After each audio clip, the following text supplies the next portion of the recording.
راديو بوير اف ام.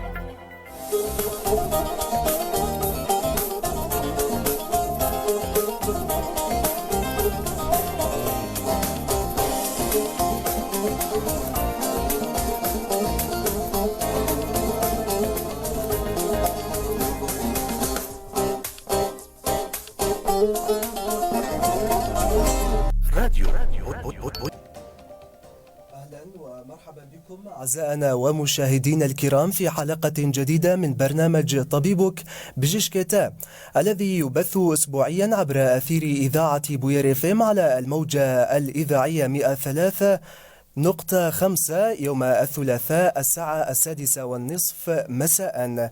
متابعينا الكرام، نستضيف في كل حلقة طبيبا متخصصا، واليوم سوف نتحدث عن الغدد في الجسم وأمراضها، ومنها مرض السكري مع كيفية المعالجة. لهذا يسعدني أن أرحب بضيف الكريم الدكتور روان تمو، الأخصائي والحاصل على الدراسات العليا في الغدد الصم والسكري والأمراض الداخلية وخريج جامعة دمشق. أهلا وسهلا بك دكتور. أهلا وسهلا عين.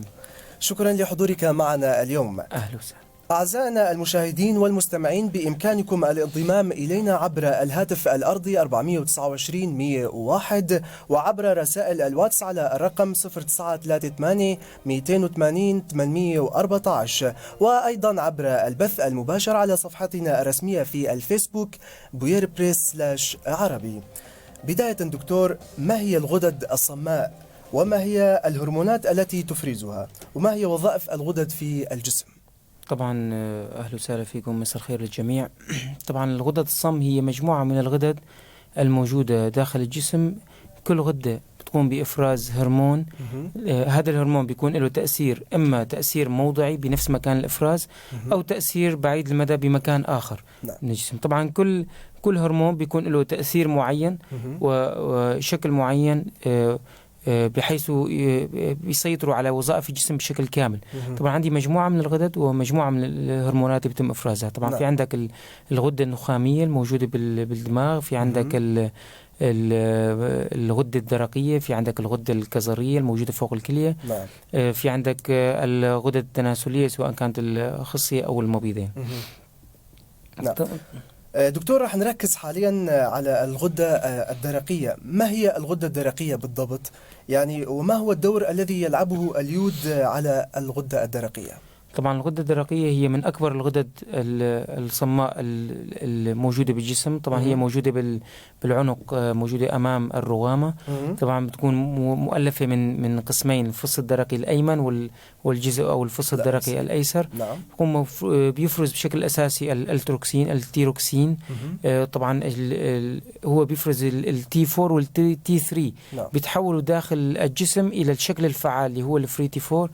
بيكون بمجموعة من التأثيرات على كامل الجسم. طبعا إذا حكينا باختصار عن تأثيرات الغدة الدرقية، لها دور بنمو الطفل ونمو الجنين، وخاصة تطور الجمل العصبية المركزية خلال فترة النمو الجنيني. لها دور بتنظيم دقات القلب وتقلص العضلة القلبية واسترخائها. لها دور بحركية الأمعاء. لها دور بتصفية المياه عبر الكلية. لها دور بإنفاق الطاقة وإنتاج الحرارة. لها دور في استقلاب الشحوم، وإلى تأثيرات على العظم. يعني لها دور بتقلب النسيج العظمي على سطح العظم. مهمة بالجسم. طبعا تأثير اليود، انت حكيت عن اليود هو المكون الأساسي اللي بيتشكل منه الهرمون الدرقي. يعني الغدة الدرقية تقوم بإنتاج الهرمون الدرقي بشكل أساسي، من المكون الأساسي هو اليود. طبعا ال WHO اللي هو منظمة الصحة العالمية حددت حاجة يومية لكل شخص من اليود. طبعا الحاجة اليومية للبالغ وسطيا حوالي 150 ميكروغرام يوميا. الحاجة للحامل والمرضع بتكون أكبر شوي، بتكون حوالي 200 ميكروغرام. الحاجة للطفل من اليود يوميا بتتراوح بين 50 وال250 ميكروغرام. طبعا عوز اليود يعني كيف بتطور عندي عوز اليود؟ إذا كانت الكميات اليومية المتناولة من اليود هي أقل من 100 ميكروغرام يوميا. يعني لما بيكون الكمية المتناولة أقل من 100 ميكروغرام يوميا على المدى الطويل بيسبب لي عوز يود، وبالتالي بيسبب لي قصور الغدة الدرقية. نعم. طبعا على مستوى العالم في عندي بليوني شخص، مو مليونين، بليونين شخص. نعم. يعني حوالي ثلث سكان العالم في عندهم عوز باليود. طبعا مادة اليود دكتور كيف ممكن نحصل على اليود؟ تمام. اليود موجودة بمصادر أساسية. طبعا في عندي مصادر يمكن ما تكون متوفرة كتير هون، بس المصادر يعني قصدي الحاجة اليومية تؤمن بسهولة بأي منطقة من مناطق العالم يعني. نعم. الأفضل مصادر اليود هو العشب البحري. إيه، وفي عندك الأسماك. يعني كل 100 ملغ من السمك بيحتوي حوالي 600 جرام. يعني كل 600 جرام بيحتوي حوالي 100 ميكروغرام. يعني إذا تناول الشخص حوالي نصف كيلوغرام من السمك بيكون فيه الحاجة اليومية بشكل كامل. طبعا الكمية بتتغير إذا كان في عندي أسماك بحار أو أنهار حسب كمية الغذاء اللي عم تتناول السمكة. طبعا في عندي اليود موجود بالبطاطا، موجود بالبيض المسلوق، يعني أشياء متوفرة عندنا. طبعا بالبطاطا مثلا 40% من الحاجة اليومية موجود بحبة البطاطا. يعني حبة البطاطا اللي هي يعني في عندك بتحوي حبة البطاطا حوالي 60 ميكروغرام، يعني حوالي 40% من الحاجة اليومية. نعم. يعني مثل ما قلت لك أنه اليود متوفر بأي منطقة. نعم. أفضل شيء هو الأسماك. وفي عندي قلت لك المصادر الثانية، يعني البطاطا منهم، البيض المسلوق، البيضة بتحتوي حوالي 9% من الحاجة اليومية. عفوا دكتور، ملح اليود، الملح الميودن. ايه هلا بحكي لك عن الملح الميودن. انا ليش عم بحكي بنسب؟ انا عم بقول لك 9% او 60%. لحتى المستمع يقدر الحاجه اليوميه، انه انا كيف فيني امن. انا ليش دائما بنقول بنمو الاطفال انه انا دائما بدي كاسة حليب وبيضه مسلوقه؟ لانه البيضه المسلوقه فيها 9%، يعني فيها حوالي 12 ميكروغرام. الحليب فيه كمان كمية مناسبة، يعني حوالي 40%. كل كاسة فيه حوالي 40% من الحاجة اليومية، يعني حوالي 60 ميكروغرام. يعني كاسة حليب وبيضة مسلوقة صاروا حوالي 50% من الحاجة اليومية. تمام. طبعا في عندي شغلات تانية، في عندي الفواكه وخاصة الفريز. في عندي موجودة أيضا بالطحين، موجودة بالقرنبيط، موجودة بالفستق، بالثوم، السمسم، البطاطا المحمصة. حكيت عن الملح الميودن. الملح الميودن كان في عندنا شركة ألمانية بال1988 أنتجت الملح الميودن، وصار تقريبا الملح المستعمل اليومي هو الملح الميودن فقط.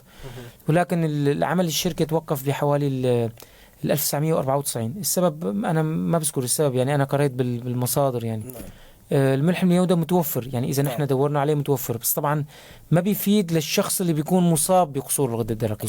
بيفيد للشخص الطبيعي اللي ممكن نحن هو يتفادى. بس طبعا الأطعمة اللي أنا حكيت عنها إذا تناولها الشخص غالبا ما بينصاب بقصور الغدة الدرقية. بدنا ننبه على شغلة تانية، أنه تناول كميات زائدة من اليود كمان بتسبب واحدة من أمراض الدرق. يعني ممكن تسبب قصور الغدة الدرقية، ممكن تسبب فرط نشاط الغدة الدرقية. يعني نحن لازم نتناول الكميات المناسبة أو الكمية اللازمة، الحاجة اليومية اللازمة لنا. دكتور، فينا نستغني عن الغدة الدرقية؟ أكيد لا. إذا حكينا نحن عن أدوار الغدة الدرقية لهي الدرجة فأكيد ما فينا نستغني عنها. يعني حتى للأسف أنا أحيانا بسمع مثلا والله فلان عمل عملية غدة مشان يخلص من الغدة، هو كان معه غدة. الغدة نحن بس عملنا عملية الغدة فرح ياخد الدواء طول العمر. يعني ما في شيء اسمه والله يعني الغدة الدرقية ما الزايدة الدودية أو مثلا اللوزات أنه فيك تستغني عنها وتعوض بشغلات بسيطة. الغدة الدرقية هو مكون أساسي وبيلعب دور بكل العمليات الحيوية اللي تجرى جوات الجسم. وبالتالي أي استئصال للغدة الدرقية أو أي تلف للغدة الدرقية يستدعي أخذ دواء الغدة لطول العمر. رح نجي على الأمراض اللي ممكن تصير أو اللي رح تصير في حال وجود خلل في عمل الغدة الدرقية. دكتور، شو هي أكثر الأمراض الشائعة الناتجة عن خلل في الغدة الدرقية؟ في عندك طبعا قصور الغدة الدرقية. قصور الغدة الدرقية لما بيكون في عندي طبعا في عندي مجموعة أسباب مسببة لقصور الغدة الدرقية لما الغدة ما بتشتغل. طبعا السبب الأشع هو عوز اليود. عوز اليود بيسبب نقص بإنتاج الهرمون الدرقي. مع الأيام بيصير في عندي تحريض زايد للغدة الدرقية من قبل الغدة النخامية. نحن قلنا أنه في عندي مجموعة من الغدة النخامية. واحدة من الهرمونات اللي بتفرزها هو ال TSH. ال TSH اللي هو الثيرويد ستيميوليتنج هرمون، يعني الهرمون المحرض للدرق. بيطلع من النخامة، بيروح على النسيج الغدة الدرقية الموجود بالعنق، بيأثر على الغدة الدرقية لإفراز الهرمون الدرقي. لما بيكون في عندي نقص بإفراز الهرمون الدرقي رح يزيد، يعني يرتفع عندي هرمون التي اس اتش بسبب التنبيه الزايد، انه انا عم نبه الغدة الدرقية بس ما عم تستجيب. هذا الشيء بيسبب ضخامة للغدة الدرقية بالأعمار الصغيرة، وبيسبب ضمور للغدة الدرقية غالبا بالأعمار الكبيرة بالمسنين. يعني قصور الغدة الدرقية بتسبب مجموعة من الأعراض، يعني الأعراض تختلف حتى حسب العمر. أيوة. يعني هي مرتبطة بالعمر طبعا أكيد. هلا الأعراض العامة، الأعراض بشكل عام زيادة وزن، خمول، تعب، الإرهاق، أيوة. ميل للنوم، جفاف بالجلد، برودة، عدم تحمل البرد، الإمساك، بطء بضربات القلب، نقص في التركيز. يعني كل شيء أعراض ممكن تسبب تباطؤ بالجسم، ممكن يكون سبب الغدة الدرقية. عند الأعمار الأصغر، خلينا نقول عند الأطفال، ممكن يكون ملفت بحدوث تراجع بالمستوى الدراسي. يعني أحيانا بيجوني أهل أن والله الطفل كان مستواه كتير منيح. هلا أحيانا نحن بناخذ الموضوع بشكل فكاهي، أنه والله كان كتير شاطر بالمدرسة بعدين صار كسلان. لا، إن إحنا فينا شوي ناخذ بعين الاعتبار أنه ممكن يكون في عندي سبب. يعني كتير من الأحيان بيجيبوا لي طفل مشان النمو، بس بيحكوا عن موضوع أنه والله دكتور مستواه المدرسي تراجع. بتعمل تحليل الغدة الدرقية بتلاقي في عندي كسل بسيط أو حتى كسل شديد بالغدة الدرقية. أيوة. طبعا مو ضروري قصور الغدة الدرقية يعطي أعراض، يعني ممكن يجيني المريض سواء كان طفل أو كبير من دون أعراض نهائيا، بدون أعراض، ممكن يكون صامت، بس هذا نادر. كيف ممكن نكتشف إنه هذا مريض بالغدة؟ طبعا إذا طبعا أكيد. هلا إذا هو نادر لما بيكون من دون أعراض، بس ممكن تكون الأعراض مبهمة أو صامتة نوعا ما. يعني مثلا إجاني شخص بزيادة وزن، ممكن يكون زيادة الوزن هو العرض الوحيد الظاهر بداية. يعني بتعرف قصور الغدة الدرقية لما بيترقى بشكل مع الأيام ممكن يكون أول شيء بسيط، بعدين بيتطور ويصير شديد. دكتور، في حالة شائعة أنه مرض الغدة الدرقية لا يكتشف من التحليل الأول أو من إجراء التحليل الأول، شو السبب برأيك؟ ما في هيك شيء، ما في هيك شيء إطلاقا، هذا مجرد كلام. يعني أيوة. يعني إذا كان في عندي قصور بالغدة الدرقية بتكتشف فورا بإجراء تحليل تي اس اتش. طبعا الإيكو هو اللي ما مقياس. يعني ممكن يكون في عندي قصور بالغدة الدرقية ولكن يكون إيكو الدرق طبيعي. يعني ممكن نعمل إيكو للمريض ويكون الإيكو طبيعي، لسه ما أعطاني أي أعراض، لسه ما تغيرت بنية نسيج الغدة الدرقية. بس بتعمل تحليل بتلاقي أنه تحليل الغدة الدرقية بلش يرتفع. طبعا في تحليل أحيانا بيكشف تطور القصور. يعني إذا كان قصور الدرق رح يتطور خلال ال6 أشهر القادمة، هو تحليل الأنتي تي بي أو. الأنتي تي بي أو هو الأضداد اللي بتسبب قصور الغدة الدرقية. طبعا إذا كان الأنتي تي بي أو عالي ف90% من الحالات رح يتطور عندي قصور غدة درقية خلال 6 أشهر. هذا التحليل ما متوفر كتير، وبصراحة ما كتير بنحتاجه. يعني إذا كان في عندي كسل بسيط أو كان ارتفاع بسيط بهرمون الغدة الدرقية بالتي اس اتش، هون أنا ببلش بالعلاج، يعني حتى لو كان كسل بسيط. دكتور، مرضى الغدة الدرقية ومرضى الغدة بشكل عام، هل يوجد شفاء تام أم أنه مرض مزمن؟ هلا قصور الدرق تحت السرير يعالج بحالات محددة. تحت السرير يعني بقصد فيها لما بيكون تحليل التي اس اتش هو بين 5 و10. يعني هذا القصور البسيط اللي لسه ما تطور لقصور شديد. هون ممكن يكون العلاج مؤقت أو لأسباب معينة. يعني عادة بنعالج قصور الدرق تحت السريري مجموعة حالات، منها إذا كان في عندي طفل بسن النمو. أيوة. بتعرف أنت الهرمون الدرقي، طالما صار في المناسبة رح نحكي عن الهرمون الدرقي، هو بيزيد من استجابة هرمون النمو للمحرضات. أيوة. كيف يعني إذا طفل عم يلعب ساعة باليوم، الرياضة بتحرض إفراز هرمون النمو. لما بيكون في عنده قصور غدة درقية، هاي ساعة الرياضة رح يكون تأثيرها على هرمون النمو أقل. أيوة. وبالتالي استجابة هرمون النمو للمحرضات بتكون أضعف. مشان هيك نحن أي طفل بيجي مشان موضوع النمو نطلب له تحليل الغدة الدرقية. فمثل ما حكينا قصور الدرق تحت السرير بنعالجه بحالات محددة. طفل بسن النمو، امرأة لديها رغبة بالحمل، أو امرأة حامل، أو إذا كان في عندي أعراض، أو إذا كان في عندي اضطراب بالشحوم والكوليسترول. هون كمان بنعالج قصور الدرق تحت السرير. أما القصور الدائم أيوة. لما بيكون TSH أعلى من 10 فهذا قصور درق دائم لا يتراجع. يعني أنا يعني بتفاجأ. بياخد أدوية طبعا بياخد دواء بيرجع شخص طبيعي. أيوة. مثله مثل أي شخص طبيعي بس على الدواء. يعني هذا علاجه دائم. نعم. بتفاجأ لما بيجيني حالة يكون مثلا TSH 50 بتعطي دواء، بيجي المريض بعد شهر ما أحلاه وتحليله رجع للطبيعي، برجع بعد 6 شهور رجع تحليله لل50. ليش؟ والله وقفت الدواء حسيت حالي مرتاح. قصور الغدة الدرقية القصور النظامي مثله مثل السكري مثله مثل الضغط علاجه بيكون دائم. دكتور، تضخم الغدة الدرقية هل يعني ذلك وجود مشكلة فيها؟ بصراحة هذا سؤال كتير مهم. مو ضروري إذا في عندي زيادة بحجم الغدة الدرقية يعني أنا بدي أعالج. يعني وكمان كتير بيجينا مثلا بيجيني حالات مثلا في عندي ضخامة بالغدة الدرقية، بنعمل إيكو فعلا في عندي ضخامة أكثر من اللازم، تعمل تحليل الغدة الدرقية بيكون طبيعي. هون ما بتعالج، بتراقب. يعني ضخامة الغدة الدرقية لا يعني وجود مرض بالغدة الدرقية. طبعا إذا كانت ضخامة متجانسة يعني ودون وجود كتل يعني دون وجود عقد، هون ما في داعي للعلاج. إذا كان تحليل الغدة الدرقية طبيعي بنترك للمراقبة فقط. نعم. هل تكون هناك أورام غدة درقية خبيثة على الدوام مسرطنة مثلا؟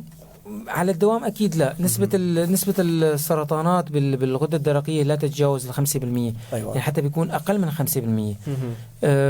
في عندي مجموعة من الأورام الخبيثة اللي نحن نسميها الكارسينوما. في عندي البابيلاري كارسينوما، الفوليكولار كارسينوما، هذول الأشيع. يعني السرطان الدرقي، سرطان الدرق الجريبي والحليمي. هذول الأشيع طبعا. يعني ألف الحمد لله سرطان الغدة الدرقية هو شافي بمعظم الأحيان. أيوة. يعني شافي، يعني مو والله حكينا أنه والله في عندي سرطان بالغدة الدرقية صار في عندي صدمة كتير كبيرة أو والله معده أنا بدي موت. لا، سرطان الغدة الدرقية تستدعي مجموعة من الإجراءات. أول شيء استئصال الغدة الدرقية التام، إجراء صورة مسح ومضاني موجودة فقط بدمشق. تم إجراء صورة مسح ومضاني، أخذ جرعة يود مشع عند الحاجة، وعلى أساسه بعدين باخذ دواء الغدة وهو شافي يعني أكثر من 90% حسب نوعه طبعا، بس الأنواع الأشياء هي شافية بنسبة 100%. دكتور، رح نعطي مجال لاستفسارات المشاهدين والمتابعين. فإن أول استفسار من الأخ سلام عم يقول دهنيات الرقبة، ممكن تعطي فكرة عنها؟ هو غالبا قصده الكتل الدهنية الموجودة بالجسم. نعم. الكتل الدهنية مو بس بالرقبة، يعني الكتل الدهنية ممكن تظهر بأي مكان بالجسم. أيوه. طبعا هو يا بيكون قصده كتل دهنية ويا بيكون قصده سماكة الرقبة، يعني زيادة النسيج الشحمي فوق الدرق. زيادة النسيج الشحمي ما بدها شيء نهائيا، يعني ما بدها شيء، هي من رب العالمين. بينما الرقبة الكتل الدهنية إذا كانت نسبتها كبيرة بالجسم، وإذا كانت أو عندي أكثر من كتلة وكبار، ممكن نعمل نحن تحليل الغدة الدرقية، ممكن نعمل تحليل الشحوم والكوليسترول، ولكن تعالج علاج عرضي. يعني إذا كان في عندي واحدة من هدول الشغلات بنعالجها. إذا ما كان في عندي الكتلة الدهنية، إذا ما كبرت ما في داعي لاستئصالها. يعني إذا كان حجمها محدد حتى لو كانت 5 سنتي. أيوة. إذا كان ما مزعج للمريض، مثلا كتلة على الظهر ما مبينة، ما حدا بيشوفها، ما بتسبب إحراج اجتماعي للمريض. أيوة. إذا ما أنا مزعجة وما كبرت مع الأيام خلص تركها مثل ما هي، ما في أي مشكلة. الدهنية ممكن تترك للمراقبة. نعم. في عنا سؤال ثاني من الأخ حسين تركي عم يقول هل الكبد له علاقة بالأكزيما الجلدية؟ هل هذا موضوع ثاني تماما. يعني إذا كان في عندي طبعا إذا كان في عندي التهابات الكبد المناعية. أيوة. التهابات الكبد المناعية ممكن يكون واحدة من أعراض أنه تعطي أعراض جلدية. طبعا هون بيكون الموضوع أدق إذا بنسأل طبيب هضمية أو نسأل طبيب جلدية بيكون أفضل. في عنا كمان الأخت ميلا عم تقول أنا عندي كسل خفيف بالغدة وكنت باخذ حبوب ثيروكسين لمدة 4 أشهر وبعدها قطعت عني الدكتورة. قالت لي إنه هذا الشيء من الزعل، بيتخربط حاليا ما بحتاج لها الحبوب. ما بعرف. الزعل ما بيسبب كسل بالغدة الدرقية أبدا. الزعل الانزعاج ما له علاقة بالغدة الدرقية إطلاق. يعني الشدة النفسية أو الانزعاج بيرفع الهرمون الدرقي عند الشخص الطبيعي. أيوة. بس أنه بسبب كسل بالغدة أكيد لا. يعني لا يوجد علاقة بين الحالة النفسية والغدة. الحالة النفسية وقصور الدرق ما في أي علاقة بيناتهم. بس إنك تحكي أنه أنا وياك مثلا كأشخاص طبيعيين. أيوة. الشدة النفسية أو العصبية بترفع مستوى الهرمون الدرقي طبعا، لأنه الهرمون الدرقي هو من هرمونات الشدة. نعم. يعني من الهرمونات اللي بتعطيك طاقة أكبر تتعبر فيها عن مثل ما بيقولوا الانفعال أو الشدة. أيوة تمام. فبس أنه الانزعاج بيعمل كسل بالغدة الدرقية؟ أكيد لا. طبعا كسل بسيط مثل ما تفضلت هي أنه عم تاخذ دواء ل4 شهور، من المفترض أنه تراقب، يعني مو بس والله أخذته 4 شهور ووقفته، مفترض أنه تراقب. إذا خفت حاجته للهرمون الدرقي رح يبين معنا بالتحاليل. أيوة تمام. في عندنا كمان الأخ أبو دلوفان عم يسأل هل تؤثر الغدة إلى نقص الكالسيوم والمنغنيز؟ هلا أنا كثير سمعت هذا الموضوع أنه والله الغدة الدرقية إذا في غدة درقية معناته عندي نقص كالسيوم. ليس بالضرورة أبدا. الغدة الدرقية بتأثر على العظم، يعني بتأثر على تقلب العظم. نعم. ولكن في عندي الغدد جارات الدرق، يعني يمكن عم يكون في التمييز بين الاثنين صعب شوي. جارات الدرق هي عبارة عن 4 غدد صغيرة موجودة خلف الغدة الدرقية. نعم. على اليمين واليسار، 2 فوق و2 تحت. هدول لهم دور بامتصاص الكلس من الدم، ولهم دور بتثبيت الكلس على العظم. نعم. أما الغدة الدرقية نفسها أنه بتسبب نقص بالكلس لا. نعم. في كمان عندنا على الواتساب الأخت شيرين عم تسأل في عندي أكياس على الكبد وعلى رئتين، ورحت عند دكاترة جراحة عامة قالوا عملية من دون علاج. حابة أعرف إذا في للأكياس علاج أو لا، بما أنه اختصاص دكتور داخلية كمان. هلا الكيسات إذا طالما في عندي كيسات رئوية وكيسات على الكبد، ايه عندها أكياس على الكبد. الكيسات إذا كان في عندي كيسات منتشرة حكما بدي أعمل جراحي. عمل جراحي أكيد بدي أعمل جراحي. إذا الكيسة نحن بنعالج علاج دوائي فقط إذا كانت الكيسة مختلطة، يعني إذا كانت الكيسة ملتهبة. نعم. بس طالما في عندي، يعني أنا ما بعرف إذا في تماس مع الحيوانات، يعني بالضياع أو مثلا جوات البيت قطط أو مثلا الكلاب المنزلية، هدول ممكن يكونوا السبب بحدوث الكيسات بشكل عام. إذا كانت كيسات كثيرة على الكبد والرئتين العلاج هو جراحي. وكلام الطبيب مزبوط يعني. نعم. رح ننتقل للسؤال، هل يوجد فرق بين الرجل والمرأة بالنسبة للمشاكل الهرمونية؟ طبعا. هلا إذا بدك تحكي على كل مرض لحال فلازم نفصل. أما إذا بتحكي على الغدة الدرقية، نسبة إصابة الغدة الدرقية عند النساء هي 5 أضعاف الرجال، يعني 5 أضعاف. يعني الحمد لله أنا وياك يعني نسبة أقل. نعم. 5 أضعاف الرجال. حتى نسبة الإصابة بسرطان الغدة الدرقية هي عند النساء أكثر. طبعا هذا الشيء طبيعي باعتبار نسبة الإصابة بالأمراض الدرقية هي أكثر عند النساء من الرجال. شو السبب دكتور؟ هلا أني أعطيك سبب فيزيولوجي واضح ما في، بس هي نسب يعني إحصائيات عالمية أنه نسبة الإصابة عند النساء أكثر من الرجال. طيب شو هي أكثر المشاكل الشائعة عند الهرمونية الشائعة عند النساء؟ كيف ممكن نعالجها؟ هي الغدة الدرقية. أكثر الإصابات الهرمونية عند النساء هي الغدة الدرقية.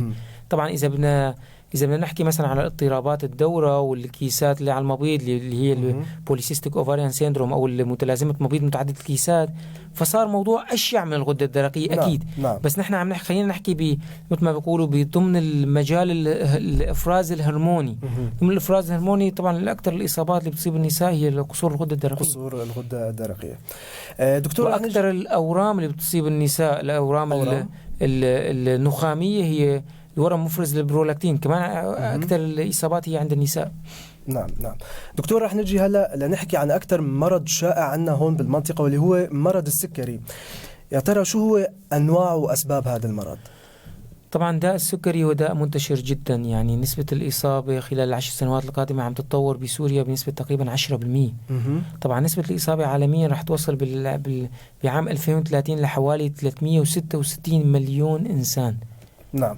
يعني كانت النسبة حوالي 311 مليون يمكن بال 2006 أو 2007 أو 2011 بآخر إحصائية لمنظمة الصحة العالمية. بتتوصل النسبة ل 366 مليون إنسان عندهم داء سكري. طبعا داء السكري لا يشفى، يعني لغاية اليوم، لغاية هاي اللحظة اللي عم نحكي فيها. أيوة. هو داء مدى الحياة. طبعا في له علاج كعلاج للاختلاطات أو علاج لضبط أرقام السكر. أما والله صار سكري عند فلان وبعدين طاب، ما في هيك شيء أبدا. السكري شو هي الغدة المسؤولة عن السكر؟ البنكرياس. نعم. برأس البنكرياس في عندي خلايا بيتا بتشكل حوالي 55% من جزر لانجرهانز. يعني برأس البنكرياس في عندي منطقة جزر لانجرهانز فيها مجموعة من الخلايا. منها خلايا بيتا بتشكل حوالي 55%. بتقوم بإفراز الأنسولين بيكون إفرازه على طورين. الطور السريع مثل ما بيقولوا بيكون عند تناول الطعام، بعد تناول الطعام ضمن 10 دقائق. بعدين الطور البطيء بينزل. الطور الأول بيصير في عندي ارتفاع بإفراز الأنسولين، بينزل للحدود الطبيعية، بعدين بيصير في عندي ارتفاع مزمن خلال 2 ساعات من تناول الطعام. طبعا الأنسولين شو بيعمل؟ بيشيل السكر وبيحطه جوات الخلية. نعم. تمام. وبالتالي بينقص من مستوى السكر ضمن الدم. وبالتالي السكر الطبيعي عند الشخص الطبيعي لازم يكون أقل من 100 ملي جرام على الدسيلتر. في عندي شيء اسمه الامبايرد فاستنج جلوكوز أو اضطراب السكر الصيامي، اللي بيكون أرقام السكر بين 100 وال 125 ملي جرام على الدسيلتر. هذا ما هو سكري، هاي نحن بنسميها ما قبل السكري. يعني هدول 30% منهم بيتطوروا لداء سكري خلال 10 سنوات. يعني إذا قلنا في عنا 3 أشخاص سكرهم بين 100 وال 125، في واحد منهم راح يطور داء سكري خلال 10 سنوات. الداء السكري هو كل رقم سكر أكثر أو يساوي 126 ملي جرام على الدسيلتر. طبعا بنحتاج نحن لأكثر من تحليل على الريق لتشخيص الداء السكري، أو بيكون تشخيص عن طريق شيء اسمه HbA1c اللي هو الخضاب الجلوكوزي، اللي لازم يكون أكثر أو يساوي 6.5. هذا تحليل مخبري بيتساوى بالمخبر. أو نعمل شيء اسمه Oral Glucose Tolerance Test اللي هو اختبار تحمل السكر الصيامي الفموي. بنعطي نحن 75 جرام جلوكوز بيتناولهم شخص جلوكوز مو طعام. يعني أنا بتأسف لما المخبري بيقول له للمريض أنا عملت لك سكر على الريق، روح افطر ورجع لعندي. ليش مين قال لك الفطور هو جلوكوز؟ الفطور هي سكاكر معقدة. اختبار تحمل السكر الفموي هو تناول 75 جرام جلوكوز على الريق، بعدين إجراء تحليل سكر بعد ساعتين تماما، وبيضل المريض بالمخبر ما بيتحرك. يعني ما بيقوم بأي نشاط فيزيائي. هون لازم يكون رقم السكر أقل من 140 ملي جرام على الدسيلتر. إذا كان الرقم بين 140 وال 199 هي اضطراب تحمل السكر، يعني كمان ما قبل السكري. إذا كان الرقم أكثر أو يساوي 200 بعد ساعتين من تناول 75 جرام جلوكوز صار اسمه داء السكري. إذا التشخيص يا أما سكر على الريق أكثر أو يساوي 126 أو بعد الطعام بساعتين، أو بعد اختبار تحمل السكر بساعتين أكثر أو يساوي 200، أو إذا كان الخضاب الجلوكوزي أكثر أو يساوي 6.5. طبعا داء السكري الأنماط الأشياء عندنا هو النمط الأول والنمط الثاني. النمط الأول تايب 1 اللي هو نحن بنسميه السكري الشبابي. يعني كل إصابة للسكر تحت عمر 18 سنة. طبعا النمط الأول ممكن يصاب بأي عمر كان، ولكن معظم الحالات بتكون قبل عمر ال 18 سنة. النمط الثاني أو التايب 2 اللي هو السكر الكهلي نحن بنسميه. طبعا النمط الأول أكثر من 95% من الحالات بيكون السبب مناعي. في عندي أضداد بتهاجم خلايا بيتا بالبنكرياس، بتسبب تلف لخلايا بيتا. هذا التلف بيكون سريع خلال أيام أو أسابيع. بيصير في عندي ارتفاع السكر مفاجئ وبالتالي حدوث الداء السكري. النمط الثاني بيكون في عندي مقاومة مع نقص بإفراز الأنسولين. بتلاقي الشخص ضل أرقام السكر عم ترتفع شوي شوي شوي شوي خلال 2 ل5 سنوات لحتى تبين عنده الأعراض وينصاب بالداء السكري. طيب دكتور، كيف فينا نعرف إنه هذا الشخص مصاب بالسكري؟ هلا إذا كان أعراض في عندي بدائية أو هلا هون بدك تميز كمان عن النمط الأول والنمط الثاني. طبعا في عندي أنماط إضافية بس مشان ما نعقد الأمور شوي. 1 و2. طبعا في عندي السكري الحملي، في عندي الأنماط فرعية اللي هي اللادا والمودي. نعم. إذا بدنا نحكي عن الأعراض تحت عمر 18 سنة عادة الأعراض بتكون هجومية. هلا في عندي أعراض عامة اللي هي نقص الوزن المفاجئ، الخروج المتكرر يعني البوال المتكرر، العطاش الشديد. طبعا العطش بيتلو التبول، يعني بيجي مرتبط مع بعض. كثير بيجيني على العيادة شخص دكتور أنا عم ببول كثير، بجوز معي سكر. أيوة. طيب أنت عم تشرب مي كثير؟ إيه والله بشرب مي كثير. طيب عم تشرب مي كثير بدك تتبول كثير، لكن المي وين بدها تروح؟ بتبخر أكيد. لا. أما مريض السكري بيتبول كثير وبيكون هذا الشيء سبب أنه هو يشرب مي كثير. طبعا ليش بيتبول كثير؟ لأنه المي الكلية بدها تطرح السكر. طرح السكر بده يكون مرافق لطرح كميات كبيرة من البول، وبالتالي صار في عندي نوع من أنواع التجفاف بيخلي المريض يشرب مي كتير. نقص الوزن ممكن يكون في عندي تشوش بالرؤية، يعني صار في عندي غباش بالرؤية، التعب والوهن العام، ممكن يكون في عندي التهابات بولية متكررة، ممكن يكون في عندي نقص شهية. هاي الأعراض بشكل عام. هون بعرف المريض بيراجع. ممكن يكون في عندي خدر ونمل، يعني اعتلال الأعصاب، خدر ونمل مع حرارة بالرجلين. هون بيراجع المريض. بالمناسبة كثير من الأحيان بيراجع المريض طبيب العينية، أنا ما عم شوف منيح، بيعملوا تحليل سكر بيلاقي سكره عالي. نعم. أو ممكن يراجع مثلا طبيب داخلية، أنا حاس حالي تعبان، أو مالي شهية على الأكل، مالي حيل أتحرك كتير، جسمي كله عم يجاني، بيعملوا تحليل سكر كمان بيلاقي سكره عالي. او بيجيك مريض لا باعراض نظاميه، نعم. عم يتبول كتير وبيشرب مي كتير، بتعمله تحليل بتلاقي سكره عالي. دكتور، مريض السكر لازم ينقطع نهائيا عن كل شيء حلو او كل شيء سكر؟ أم في لا. نسب محدده؟ اكيد لا. هلا في عندك توصيات عالميه، يعني في عندك شيء اسمه امريكان دايابيتس اسوسيشن اللي هي توصيات الجمعيه الامريكيه. طبعا توصيات الجمعيه الامريكيه هي اقوى جمعيه بالعالم، يعني بتحدد بدقه التوصيات العالميه المعتمده عالميا تقريبا هي الاقوى، هي الجمعيه الامريكيه.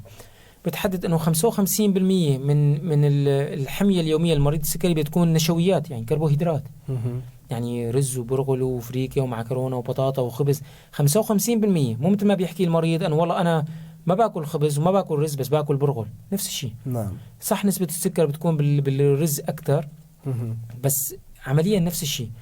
55% من الاكل بده يكون نشويات، 15 ل 30% بده يكون دسم، ويفضل يكون حموض دسمة غير مشبعة، هي بدها تفصيل أكتر شوي. نعم. و15% بده يكون بروتين. يعني إذا بدنا نحكيها بالعامية مشان المشاهد يفهم علينا، نعم. في عندي شغلات أساسية ممنوعة قدر المستطاع. نحن إذا مريض السكري صار عنده ضبط جيد لأرقام السكر، أيوة. إذا مرق له قطعة حلو أو مثلا كاسة كولا أو كاسة عصير صغيرة، ما كتير قضية كبيرة. نعم. بشكل أساسي الممنوعات الحلويات، المعجنات والفطاير، الكولا. بالمناسبة كاسة الكولا الكبيرة فيها 12 ملعقة سكر. يعني كاسة الكولا الوحدة ممكن ترفع السكر 100 درجة. الكحول دكتور؟ الكحوليات حسب نوعها بصراحة، بس الكحوليات بشكل عام ترفع السكر. بعدين الكحوليات ممكن تعمل يعني مخاطر تانية بموضوع الشحوم والكوليسترول. أكيد كمان التدخين مضر. أكيد طبعا تأثير التدخين عند مريض السكري بيكون مضاعف. نعم. باعتبار السكري هو من الأمراض اللي بيزيد من المواد المؤكسدة، يعني المواد اللي بتعمل جلطات. التدخين نفس الشيء كمان يعني التدخين بيسبب زيادة المواد المؤكسدة ضمن الجسم. فمثل ما قلنا حلويات، معجنات، كولا، عصاير، عسل. هي بالمناسبة العسل ممنوع عند المريض السكري. ممنوع. العسل 55% من العسل، يعني نحن بمنطقة زراعية، يعني من المفترض أن نكون هاي المعلومة موجودة. نعم. 55% من مكونات العسل الأصلي هو الفركتوز. الفركتوز هي من أقوى المحليات بالعالم. نعم. يعني الفركتوز هي واحدة من أنواع السكريات. نعم. فالعسل ممنوع. غير هيك المريض بده يأكل كميات محددة، سواء كان رز، برغل، فريكة، معكرونة، بطاطا، خبز، فاصوليا، بازيلا، لحمة، تمر، كميات محددة. الخضار واللبن ممكن المريض يأكل كميات أكبر من دون ما نحدد بدقة. الفواكه ممكن يأكل حبتين، عدد تين والعنب. تين والعنب هي سكاكر معقدة. طبعا الرياضة، الجمعية الأمريكية حددت 30 دقيقة يوميا بما يعادل 150 دقيقة أسبوعيا. يعني 30 دقيقة 5 أيام بالأسبوع، بس نحن بنقول ساعة يوميا هيك أفضل. نعم. يعني أفضل المريض إذا حسن يلتزم ساعة أو حتى أقل بشوي ما في مشكلة. المهم من المفترض أنه ساعة رياضة يوميا. دكتور، في عنا الأخ بافيد لوفان عم يقول شو سبب نقص الكالسيوم والمنغنيز في الجسم؟ في عندي كتير أسباب تسبب نقص الكالسيوم. أسباب عديدة يعني نقص الكالسيوم في عندي كتير، بس السبب الأشيع وغالبا بيكون عوز فيتامين د. عوز فيتامين د هو شائع جدا بسوريا، متوصل نسبته لحوالي أكثر من 90%. نعم. أكثر من 90% من الشعب السوري عنده عوز فيتامين د. فيتامين د هذا السبب الأشيع. كيف ممكن نحصل أو نعوضه بالجسم؟ الفيتامين د قبل كل شيء أشعة الشمس. نعم. أشعة يعني التعرض لأشعة الشمس ربع ساعة يوميا بتعطيك كميات كافية من الفيتامين د. نعم. في كمان عندنا أخ أنا سعد محمد من هولندا عم بحكي دكتور، أنا عندي بجانب الأيسر من المعدة في ألم شديد من 4 أشهر، شو هو السبب برأيك؟ هلا الطرف الأيسر من المعدة في عنده ألم شديد، خلينا نفكر تشريحيا. طبعا هذا المريض مفترض أنه يكون له فحص زائد إيكو. بس إذا نفكر تشريحيا بهاي المنطقة من القسم الأمامي، ما عندي المنطقة فاضية، فبيكون في عندي فقط الزاوية الكولونية اليسرى. يعني إذا هذا الشخص عنده نفخة فرح يكون عنده ألم مستمر بهذا الجزء من البطن. نعم. فإذا كان عنده نفخة ممكن يكون هو السبب الأساسي. نعم. دكتور، هل تنصح بالهرمونات والفيتامينات التي يلجأ إليها لاعبو كمال الأجسام؟ أكيد لا. يعني لاعبي كمال الأجسام طبعا أنا عندي يعني قصص وباع طويل بهذا الموضوع بالشام. يعني أنا ضليت 16 سنة بالشام. هذا الموضوع دارج جدا جدا جدا.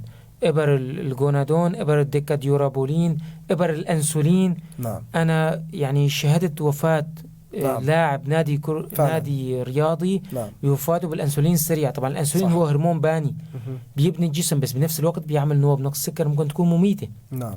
يعني أكيد ما بنصح فيها، لأنه هي شغلات في عندي مواد طبيعية ممكن الشخص يستفيد منها، بس هاي يعني مثلا الأرجينين هو حمض أميني أحادي بيدخل بحلبة الكريبس، بيساهم بإنتاج الألياف العضلية وبيساهم بتوليد الطاقة.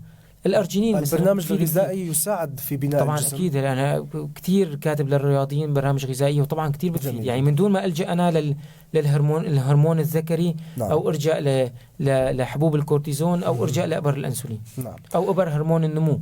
كتير بيلجأوا له كمان. يعني أنا بشوف رياضيين عم يستعملوا إبر هرمون النمو أكثر من الطفل اللي عنده عوز هرمون نمو، بس بهدف بناء كتلة عضلية. دكتور، رح نحكي هيك بشكل مختصر عن السمنة والنحافة عند الناس. البدانة هي حالة شائعة جدا، وغالبا بيكون لها علاقة بنمط الحياة. يعني قلة الحياة الرياضية، نعم. النظام الغذائي السيء، تناول الجانك فود نحن بنسميه، اللي هي مثلا الهمبرجر، الشيبس، البسكويت، العصاير، الكولا. هاي الشغلات تعمل كسب كميات كبيرة من الحريرات، وبالتالي حدوث البدانة. طبعا نسبة البدانة عالميا شائعة جدا جدا جدا. انقاص البدانة 10% بتنقص من الإصابة من داء السكري 30%. انقاص البدانة 10% بتنقص من نسبة إصابة بنسبة الاضطرابات الشحوم والكوليسترول أيضا 30%. انقاص البدانة 10% بتزيد من عمر الإنسان 10 سنوات. طبعا احنا عم نحكي علميا، نعم. ما عم نحكي والله انه نحن العفو بنعلم بالغيب لا سمح الله او شو اسمه، نحكي على مستوى احصائيات ودراسات امريكيه عالميه. طبعا البدانه كثير من الاحيان بيتهم الشخص انه انا عندي بدانه فانا اكيد معي غده، او انا نحيف انا اكيد معي غده. وانت قبل المقابله سالتني بدك تعمل تحليل غده. ما بعرف. ليس بالضروره انه يكون في عندي زياده وزن او نقص وزن، يعني انه انا عندي غده درقيه. لان نحن الغده الدرقيه، قصور الغده الدرقيه بيعمل بداني، نعم. ولكن ليس كل بدانه يعني قصور غده درقيه. اذا في عندي نقص بالحياه الرياضيه، اذا كان في عندي تناول كميات زائده من الحريرات، مع الايام حيعمل تكدس بالنسيج الشحمي وبالتالي بداني. دكتور، كيف فينا نفرق بين البدانة الطبيعية والبدانة المرضية؟ البادي ماس اندكس، هيك انت اختصرت الموضوع بشكل كتير ممتاز. عن طريق البادي ماس اندكس اللي هو مشعر كتلة الجسم. مشعر كتلة الجسم بيحسب بطريقة الوزن على مربع الطول بالمتر. يعني إذا بتحسب مثلا البادي ماس اندكس بالنسبة لك، البادي ماس اندكس الطبيعي هو من 18 لل 24.9، من 18 ونص لل 24.9. نعم. يعني إذا كان وزنك خلينا نقول 70 كيلو وكان الطول 170 مثال، خلينا نطبق لك إياها فورا عمليا. نعم. البادي ماس اندكس مشعر كتلة الجسم يحسب الوزن على مربع الطول بالمتر. مربع الطول بالمتر يعني بيكون طولك 1.7 للتربيع يعني 2.89، وبالتالي 70 تقسيم 2.89 طلع البادي ماس اندكس عندك 24.2، يعني ضمن الطبيعي. نعم. مرحلة زيادة الوزن أو مرحلة الوزن الزائد أو زيادة الوزن لما بيكون البادي ماس اندكس بين 25 لل 29.9. مرحلة البدانة نعم. هي من 30 لل 34.9. نعم. مرحلة البدانة الشديدة أو مرحلة البدانة خلينا نقول المرحلة الثانية أو الشكل الثاني من البدانة اللي هي بدانة شديدة. نعم. بتكون بين 35 لل 39.9. نعم. البدانة الشديدة المرضية لما بتكون من 40 وبعد. نعم. دكتور، في عنا الأخت هيفي عم تقول سؤال عن البواسير، أسباب البواسير وطرق العلاج. ما بعرف إذا مرتبط بالاختصاص. ما مرتبط باختصاصي، بس نعم. البواسير بشكل عام هو عبارة عن توسع وريدي. توسع وريدي في له مجموعة أسباب. طبعا العلاج في له درجات، يعني أي درجة في البواسير، درجة أولى، ثانية، ثالثة، رابعة. بالدرجة الأولى والثانية غالبا علاجه دوائي، يعني بالعلاج إعطاء المراهم والعلاجات الدوائية بتفيد. مراحل ثانية بتكون علاج جراحي، يعني بس بفضل انه تسأل طبيب جراح. في عنا الأخت شيرين عمر عم تقول وين عيادة الدكتور لروح عنده؟ إن شاء الله بعد البرنامج رح نبعث لك. صار الدعاية.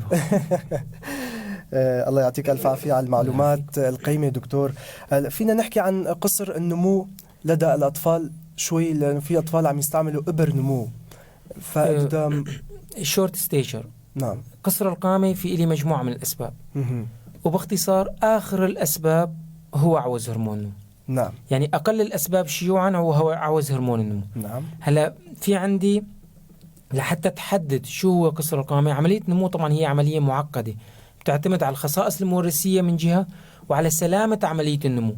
شو هي سلامة عملية النمو؟ تقسم يعني كيف بدنا نحافظ على سلامة النمو؟ عن طريق شغلتين: العوامل الخارجية اللي هي الغذاء والشدة النفسية، الرياضة، النوم، الأمراض، والعوامل الداخلية اللي هي الهرمونات اللي هو موضوع حديثنا. نعم. طبعا ما فينا نحن نحسب النمو بشكل ثابت، يعني ما فيني أنا أقدر لك أنه خلال سنة ابنك راح يزيد بهذا الشكل، ولكن يمكن توقع عملية النمو. ليش نحن ما فينا نحسب بشكل ثابت بالأيام أو بالأشهر؟ لأنه عملية النمو، في عندك دراسة ألمانية بال2008 بتتحدث أنه عملية النمو بتزيد خلال فصل الربيع وبداية الصيف، وبتنقص خلال فصل الخريف والشتاء. نعم. ولكن فينا نحن نتوقع النمو كيف بيكون. طبعا نتوقع عن طريق شو؟ في عندي مخططات عالمية نحن بنسميها مركز عالمي هو Centers of Disease Control and Prevention. نعم. هذا المركز بيحدد لي طول الطفل متوسط، بيحدد لي متوسط الطول الوالدي. بعدين بنشوف نحن طول الطفل بناء على طول الأب والأم، يعني بالنسبة للذكور هو طول الأب زائد طول الأم زائد 13/2. بننزله على مخطط النمو، بنشوف الطول المتوقع للطفل بناء على طول أبوه وأمه. نفس الشيء بالنسبة للإناث، بس مخطط ثاني بيكون طول الأب زائد طول الأم ناقص 13/2. نعم. ومنقدر طول الطفل بناء على طول الأب والأم. كل قصر قامة أكثر أو يساوي 8 سنتيمتر هو قصر قامة شديد ويستدعي الدراسة. كل قصر قامة تحت 8 سنتيمتر هو في عندي قصر قامة بس ما هو شديد. بشكل أساسي مثل ما قلنا بنحدد أول شيء طول الطفل بناء على طول الأب والأم. مو إذا كان يعني الأب 160 والأم 150 بدأ الولد يطلع مترين، أكيد هذا الشيء ما هو منطقي. نعم. بنحدد أول شيء طبعا في الموضوع الوراثة، مشان أحيانا العالم عم تشكي من موضوع أنه دكتور يعني ما في أمل. أنا ما قلت ما في أمل، نحن عم نحكي أنه الطول الطبيعي للطفل بيتحدد بناء على طول الأب والأم. يعني إذا بتقول لي دكتور ليش ابنك أطول من ابني، راح أقول لك أعطيني طول الأب والأم لنزله على مخطط نمو لحدد لك إذا ابنك أول شيء طبيعي ولا لا. وبعدين بنحكي بموضوع العلاج أو الأسباب. بعد ما نزلناه على مخطط النمو، إذا عندي قصر قامة ببلش دور على السبب، سواء كان سوء تغذية، سواء كان قلة النشاط الرياضي، قلة النوم، إذا كان في عندي مثلا سوء امتصاص، عندي غدة درقية، إذا كان في عندي الأمراض الدموية، الالتهابات البولية المتكررة، الالتهابات التنفسية المتكررة. بدور على هاي الأسباب وبعالج بحسب السبب. يعني مثلا إذا كان عندي قصور غدة درقية على سبيل اجتني طفلة من كوباني عمره 8 سنوات، طول طفل عمره 3 سنوات. فرق كبير. تخيل يعني في عندي قصر قامة 31 سنتيمتر. طفلة ما فيها شيء، يعني عندي شوية علامات بتحس أنه في عندي نقص تركيز، خمول، بتحس أنه البنت ما عم تتجاوب معك كتير. عملنا له تحليل الغدة الدرقية طلع أكثر من 100، يعني طلع أكثر من 20 ضعف الطبيعي. نعم. هون ما بتعطيه هرمون النمو، بدك تعطيه هرمون الغدة الدرقية. نعم. موضوع أخذ إبر هرمون النمو لا تعطى إلا بالشكل العلاجي، لا يعطى هرمون النمو بشكل اعتباطي. أنا بدي أعطي إبرة لابني مشان يطول، ما في شيء اسمه أعطي إبرة لابني مشان يطول. طيب ليش ما بعطيها لابني مثلا؟ نعم. ما بيصير ينعطى إبر هرمون النمو من دون سبب هيك بشكل اعتباطي. هي واحد. 2 إبر هرمون النمو لا تعطى شهريا، أو مرة والله دكتور أنا أخذت إبرة زادت 10 سنتي. يعني هذا الكلام ما نوع علمي وما نوع دقيق وما بيدل على ثقافة إطلاقا. إبرة هرمون النمو تعطى بحسب الوزن، وإعطاء إما بيكون يومي أو إعطاء أسبوعي عفوا، ولا تعطى إلا إذا كان في عندي سبب مرضي. دكتور، في نهاية الحلقة شو هي نصائحك الهامة والعامة للأخوة المشاهدين والمتابعين؟ هلا إذا بدي أحكي يعني أفكار الحلقة، إذا قلنا هرمون الغدة الدرقية، إعطاء هرمون الغدة الدرقية لا يؤثر على الحامل، على العكس يفيد الجنين. فمشان هيك الامرأة المصابة بقصور درق وعم تاخذ دواء لا توقف دواها إذا كانت حامل. الشغلة الثانية الداء السكري هو علاجه طول العمر، وإعطاء إبر الأنسولين مثل إعطاء الحبوب الفموية، ولكن الإبر له استعمالات محددة والحبوب له استعمالات محددة. نحن بنرجع لإبر الأنسولين إذا كان أرقام السكر ما عم تتحسن على الحبوب. الشغلة الثالثة الداء السكري هو مرض دائم طول العمر، مش ما نفكر نحن نوقف الدواء إذا صار سكري 100 بعد ما كان 300. الشغلة الرابعة أنه إبر هرمون النمو لا تعطى بشكل اعتباطي. الشغلة الخامسة أنه البدانة بتحتاج لحمية مع رياضة مع علاج دوائي. ما فكر أبدا أنه أنا في عندي دواء بدي أعطيه بدي أنحف من دون حمية ورياضة. نعم. والله يعطيكم العافية. الله يعطيك ألف عافية دكتور. لا يسعني في نهاية هذه الحلقة سوى أن أشكر ضيفي جزيل الشكر على هذه المعلومات القيمة والدراسات، الدكتور روان تامو، الدراسات عليا في الغدد الصم ومرض السكري والأمراض الداخلية وخريج جامعة دمشق، على تواجده معنا اليوم. جزيل الشكر لكم أعزائنا مشاهدينا الكرام، على أمل أن نلقاكم بخير وعافية في الأسبوع المقبل. تحية لطاقم العمل الصديق علاء حسو وشيرين تيلو. من هنا إلى حلقة قادمة، أنا محمد عيسى أحييكم وفي أمان الله.